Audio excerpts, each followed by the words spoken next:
Start you off with tomorrow's forecast, starting out mild and dry. We may have a patch or two of light fog out there. Maybe give yourself an extra minute or two out the door, but kind of a short sleeve weather day. It will be comfortably cool in the morning, upper 50s for that morning bus stop for the kiddos, but daytime highs expected to climb into the mid 70s under partly cloudy skies. So no major weather impacts for Friday. That continues into the evening hours when the crew of Southdowns will be taken to the streets of Baton Rouge. Temperatures dropping down from the 70s into the 60s. We'll see mostly cloudy skies, but we'll keep those skies rain free. Doesn't last that way for long. Here's a look at Futurecast as we start you out Friday evening.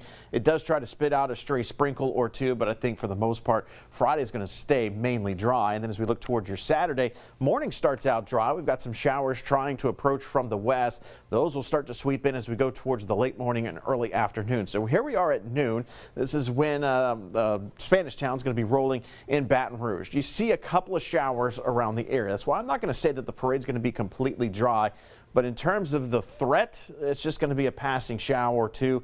I don't think we're going to have lightning issues. I don't think we're going to have thunderstorm action. It's just going to be some kind of nuisance light rain here and there. So by the time we get towards 4:30 and things are wrapping up both in Baton Rouge and Plaquemine for the parades, we're going to still have those passing showers around, but they're going to stay fairly light. Then as we look towards your Saturday evening plans, we get a break from the rain until the front and the line of storms arrive. So starting to impact our viewing area according to our Barron 3K model right around 2 a.m. And again, I think it's kind of between midnight and 5 a.m. for the worst of the weather to be rolling through our viewing area. And you can see by the time we get towards 4:30, almost 5 o'clock, the line itself has made its way kind of through and just to the east of Baton Rouge. Now we'll still have some lingering rain behind this line of storms. Embedded within it could be one or two strong to severe storms, damaging wind being the primary concern.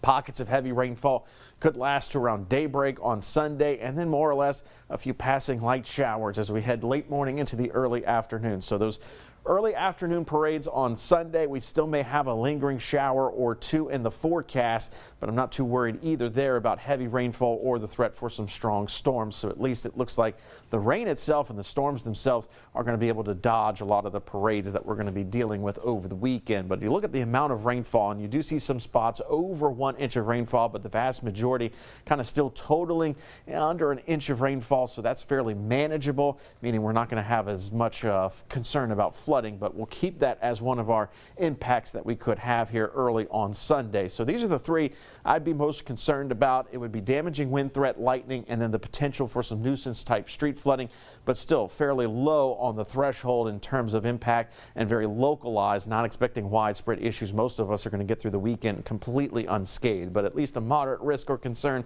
about some damaging winds upwards of 60 miles per hour. The lightning threat could be frequent. That could cause some sporadic power outages combined with the wind threat, and then we may see a nuisance road flood here or there in a low-lying, poorly drained area. So here's the breakdown for Spanish Town. Again, slight chance of rain in the forecast. Best to at least have the rain gear on standby, even if you're not going to use it. Temperatures in the 70s. Now, as for the Sunday parades, we've got Port Allen, we've got Livonia, we've got Zachary, all rolling at similar times in the early afternoon. We may have a lingering shower or two, but the bigger threat on Sunday is going to be the wind. Expect a very breezy day. So if you're bringing loose items out to any of the parades on Sunday, make sure to have a way of securing them.